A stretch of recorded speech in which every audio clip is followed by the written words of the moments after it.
Hello, it's me again, Daniel X. Belasco of Glass Apple Bonzai, and I'm here to do another little instructional video in FL Studio 11. Now, last time I made this wacky, sort of warbly, old-school theremin-like sci-fi lead using what I call the Throsk plugin, which is native to Fruity Loops. Well, FL Studio, sorry. So today I'm going to make something a little bit different.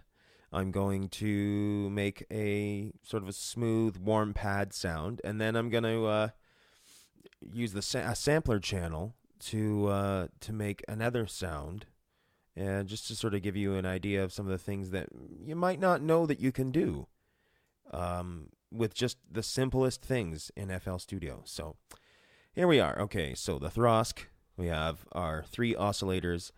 For this sound, I'm only going to use 2. I'm going to use 1 and 2, but I'm going to start with 1. I'm going to switch it to Saw, of course. I'm going to bring that down an octave, sorry.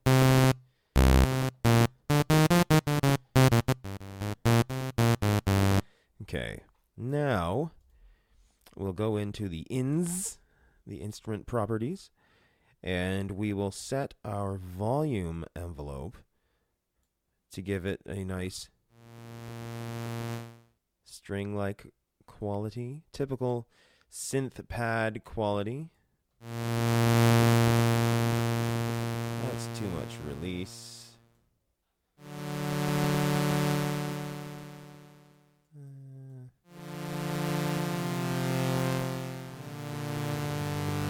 Okay. Now, let's assign it a mixer track by going up here. I'm going to assign a free mixer track. And we'll use that in a minute just to, make it what it is. Now, let's go back to the main plugin screen here. And we'll bring the volume of the second oscillator up to about... I don't know, 41%, let's say. And we'll bring the coarse tune down to an octave. Right, it's the same thing, but then we will use the fine tune and drop it by about, I don't know. Let's make it pretty drastic.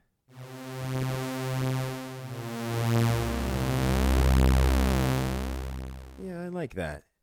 And let's mess with the panning a little bit. Let's pan the first one about 19% to the right, and the second oscillator about 22% to the left.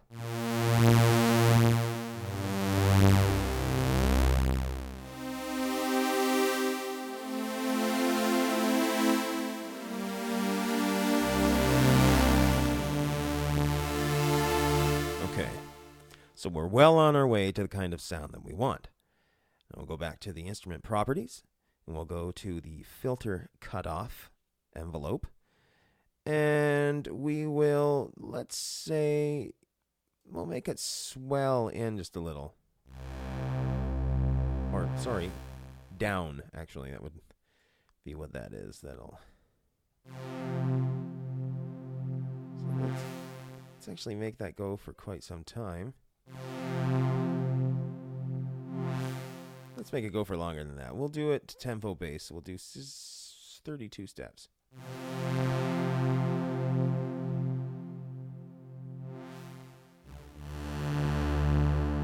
Yeah, that'll be neat. Now, we'll give it to this. It's more of a toothy filter. So we'll throw the decay, the hold up to about, I don't know, whatever that is. The decay time, sustain, and we'll jack up the release a little.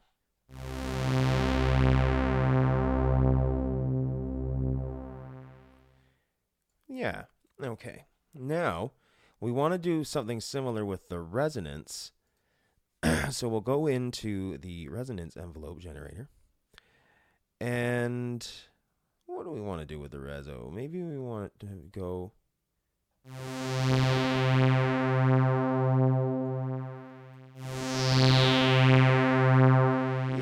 just want it to squawk a little. I think so. It's a little too drastic.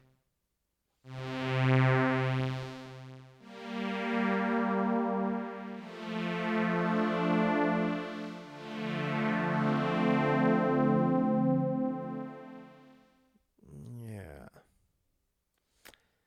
Okay, now, that's okay. Now let's go to the pitch envelope, and we'll go to this tempo-based Dealy Mahui here, and we'll go up to 64 steps, and we'll make the speed 1 step, and we'll make the amount very minimal, like just a nudge up, because we want to set the delay on that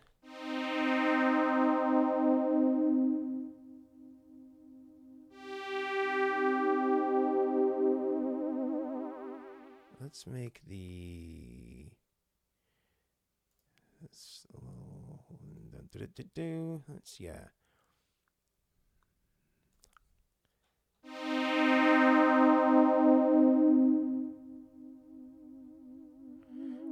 Okay, well, we want the filter to not cut off that much because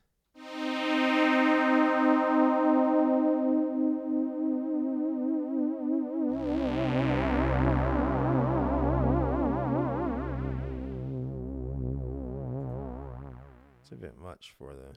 It's got to be really subtle with the amount on this.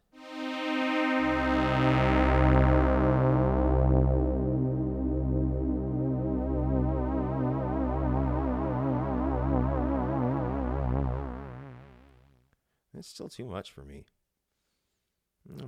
Almost bring it right off.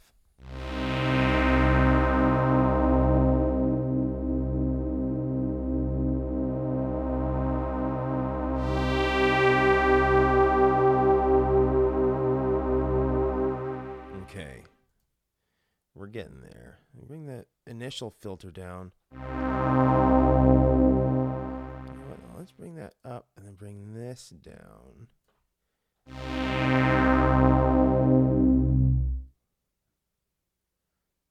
That's too much.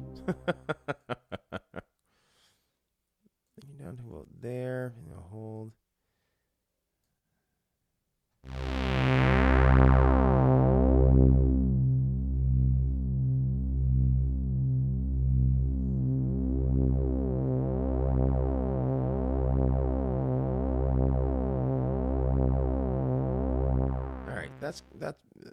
That's fairly where I want it. Let's try with a different filter.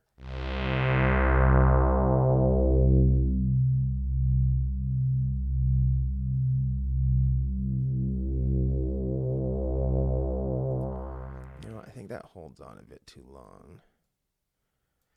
Okay, let's go back to the SVP 12 dB low pass. That's a 2040 12 dB low pass. Set the resonance maybe a little.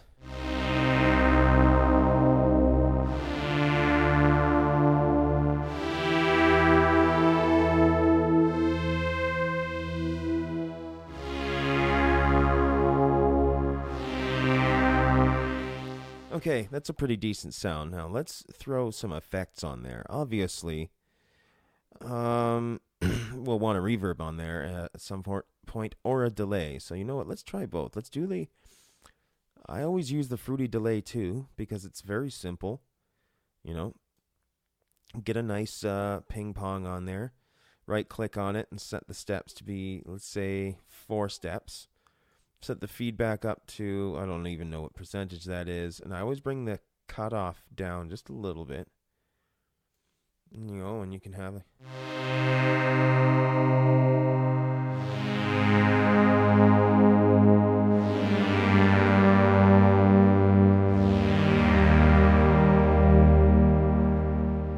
The really nice, rich, sort of, just a little toothy sort of pad that you can use. Very retro sounding, of course, because that's my whole thing. Now, let's turn off the delay and let's open up. I will use just Fruity Reverb, just good old classic Fruity Reverb, and I'll bring the reverb level up to about 33%.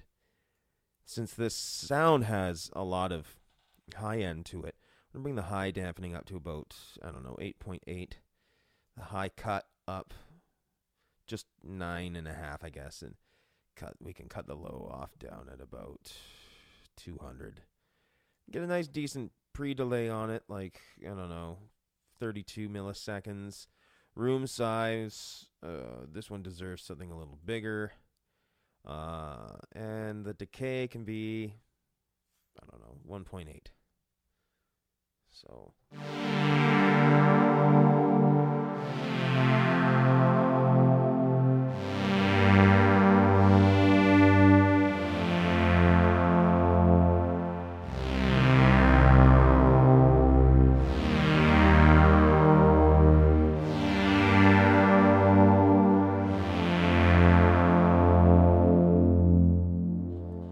So, yeah, I mean, you can get a little crazier, too, with it. You can move these down a couple of notches in the effects evolutionary food chain here. And we can add a flanger. Let's add the flangus, because the flangus is, I don't know, I like the sonic characteristics of it a little bit more. So we'll throw that on there, and we will, you know...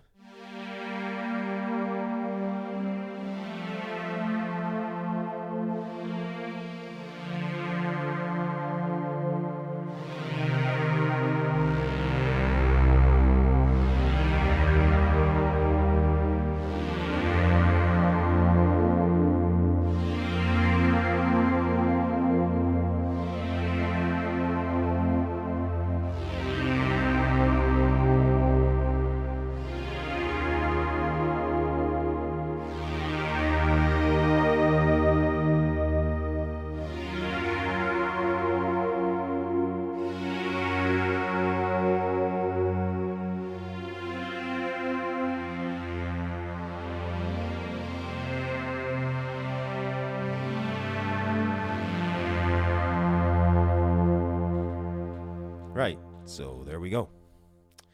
Okay, now, that's a pretty decent sound. Now for the sampler, there's a billion different ways that you could start off making a sound in the sampler. You can get just a raw looped waveform from some piece of gear, you know, like you have some synth that you love, some hardware synth that you love, you can just record some raw waveform into it, and you can turn that into the sample that you base this all off of. And I've got a couple of things in my sample arsenal that just give me a second to find them. Use them. I've used them for years. They came in some Nord modular loops thing, and one of them was just a Supersaw, and I actually made a stereo version of it, so we'll just use that. Bring that in, it's looped.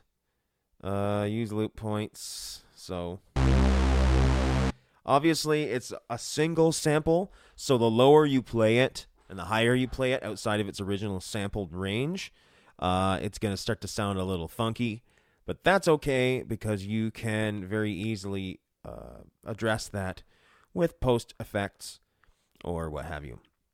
So this operates pretty much the same way that the Throsk does, in that you get the same instrument settings per the channel. You know, your pan, volume, cut, res, pitch, envelope generators, the LFO and everything, all of that, and you get, you know, all this shit. You get a built-in echo delay thing that I used to use all the time, but I don't anymore because the built-in effects for the mixer inserts are way better.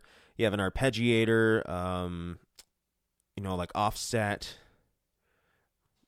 all kinds of stuff. You have portamento, mono, all sorts of junk.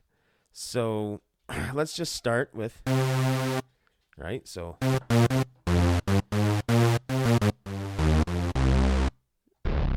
obviously the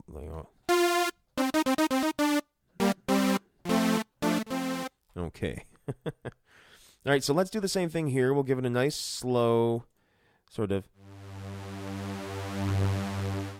come in. We'll put the hold up quite a bit and the decay.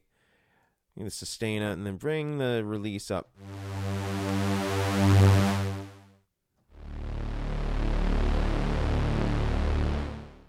That's pretty good. You don't want it to hang on too long because we are going to add a delay and all of that shit to it later. So this one I might do sort of the opposite of what I had done before, where it started at a high filter, open filter, and then closed. This one I'm going to do more of a pulse opening up at the beginning. And we'll go to the 2x LP because that's... Right, okay, so you can see there that we need to make that a little bit more gradual.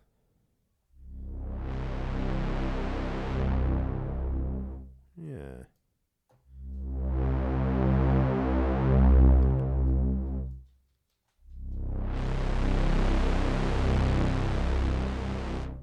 Make it...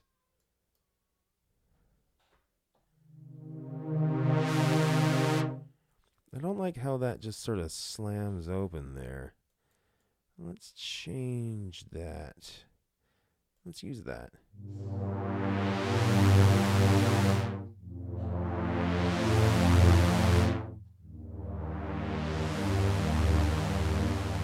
Right, now we want to add a little bit of res to that to give it this.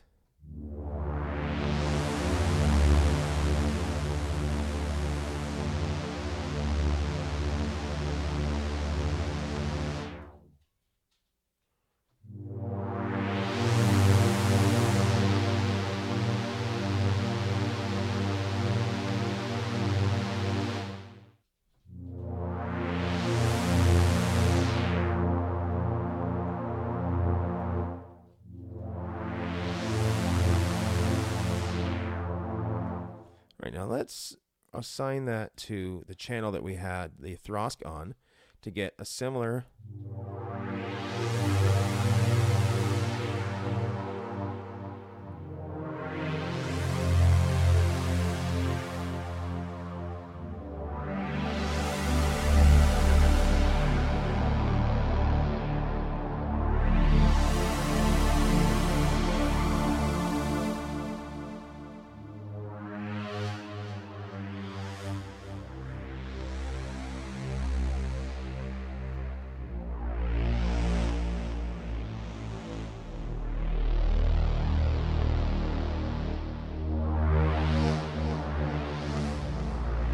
pretty sinister sounding, which is what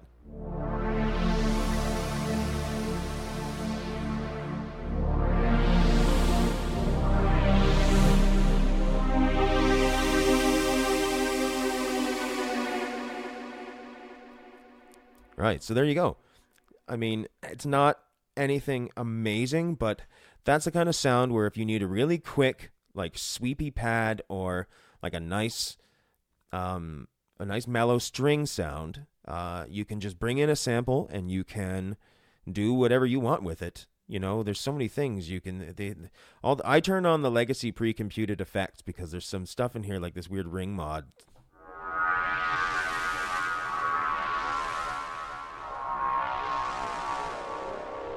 Which is great for really like dissonant and weird stuff. And there's a stereo delay that offsets the actual wave itself. Let me turn that off so you can hear. Oops.